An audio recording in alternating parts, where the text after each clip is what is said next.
Hello guys, have a good day.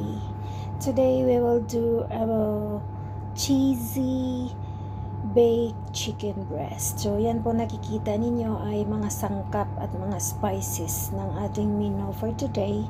Yan po ang ating fillings. Yan po ay carrots, parsley and cheese. Yan, ang ginamit ko pong cheese ay mozzarella mixed with cheddar cheese. Nilagyan ko po yan ng paprika.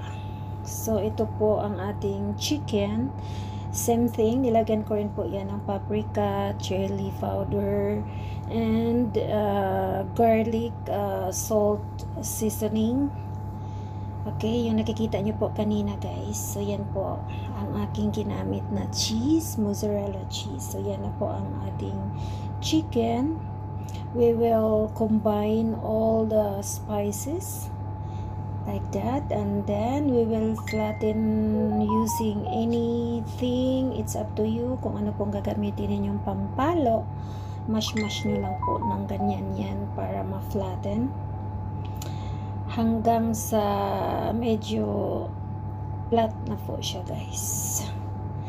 And after that, ayan na po siya guys. Tingnan nyo na po siya.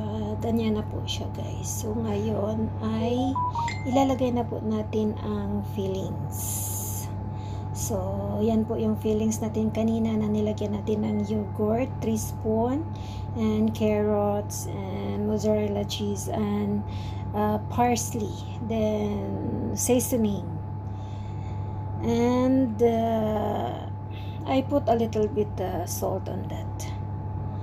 So ayan na po guys, ito na po ang ating filling. So isit aside lang po natin yan guys, at iyan na po guys, ganyan po ang paggawa. Lagyan lang po, ilagay na po natin ang ating fillings at i-roll po natin yan. So ayan na po guys, nilagyan ko na po lahat. So ayan na po lahat, na-roll ko na po siya. So ready na. So ilalagay na po natin siya sa ating oven for 30 minutes, and after 30 minutes ito na po siya guys. Diba guys, katakam-takam, it looks so yummy. After 30 minutes, ayan na po siya guys. Look at that guys, looks very delicious. At yan, nilagyan na po natin siya ulit ng toppings na cheese. So yan na ang ating finished product guys. Tikman na po natin yan maya-maya lamang. So ayan na po, titikman na po natin siya guys. Have a good day. Thank you for watching. Kain na!